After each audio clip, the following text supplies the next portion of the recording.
Thank you so much for watching my videos. Don't forget to subscribe to my YouTube channel so that you receive notification for new videos. I'm sure you will not remain the same.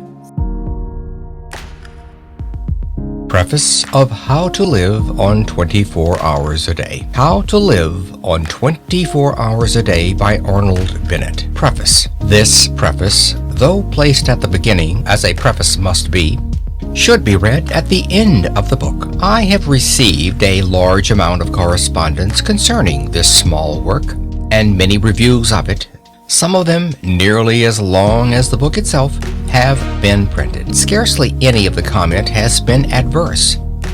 Some people have objected to a frivolity of tone, but as the tone is not, in my opinion, at all frivolous, this objection did not impress me, and had no weightier reproach been put forward, I might almost have been persuaded that the volume was flawless. A more serious stricture has, however, been offered, not in the press, but by sundry obviously sincere correspondents, and I must deal with it.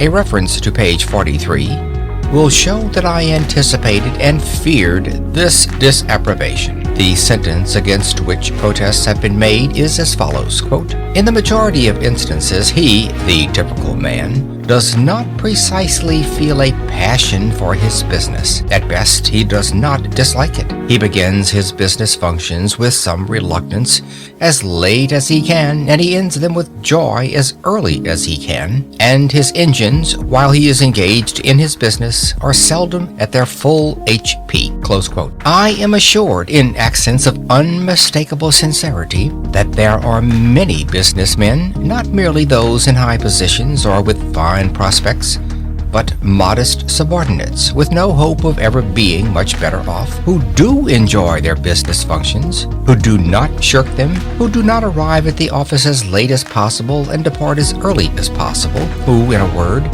put the whole of their force into their day's work, and are genuinely fatigued at the end thereof. I am ready to believe it. I do believe it. I know it. I always knew it. Both in London and in the provinces, it has been my lot to spend long years in subordinate situations of business, and the fact did not escape me that a certain proportion of my peers showed what amounted to an honest passion for their duties, and that while engaged in those duties, they were really living to the fullest extent of which they were capable. But I remain convinced that these fortunate and happy individuals, happier perhaps than they guessed, did not and do not constitute a majority or anything like a majority. I remain convinced that the majority of decent, average, conscientious men of business, men with aspirations and ideals, do not as a rule go home of a night genuinely tired.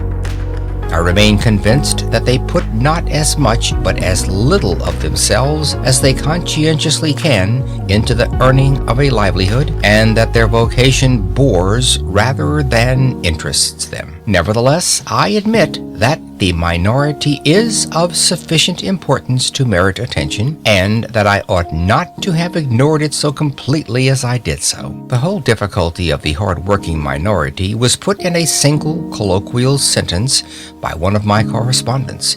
He wrote, quote, "I am just as keen as anyone on doing something to exceed my program, but allow me to tell you that when I get home at 6:30 p.m., I am not anything like so fresh as you seem to imagine." Close quote. Now, I must point out that the case of the minority, who throw themselves with passion and gusto into their daily business task, is infinitely less deplorable than the case of the majority, who go half-heartedly and feebly through their official day. The former are less in need of advice how to live. At any rate, during their official day of, say, 8 hours, they are really alive. Their engines are giving the full indicated HP. The other 8 working hours of their day may be badly organized, or even frittered away, but it is less dangerous to waste 8 hours a day than 16 hours a day. It is better to have lived a bit than never to have lived at all. The real tragedy is the tragedy of the man who is braced to effort neither in the office nor out of it. And to this man, this book is primarily addressed. But says the other and more fortunate man. Although my ordinary program is bigger than his, I want to exceed my program too. I am living a bit, but I want to live more. But I really can't do another day's work on the top of my official day. The fact is, I, the author, ought to have foreseen that I should appeal most strongly to those who already had an interest in existence. It is always the man who has tasted life who demands more of it, and it is always the man who never gets out of bed who is the most difficult to rouse. Well, you are the minority. Let us assume that the intensity... Thank you so much for watching my videos. Don't forget to subscribe to my YouTube channel so that you receive notification for new videos. I'm sure you will not remain the same.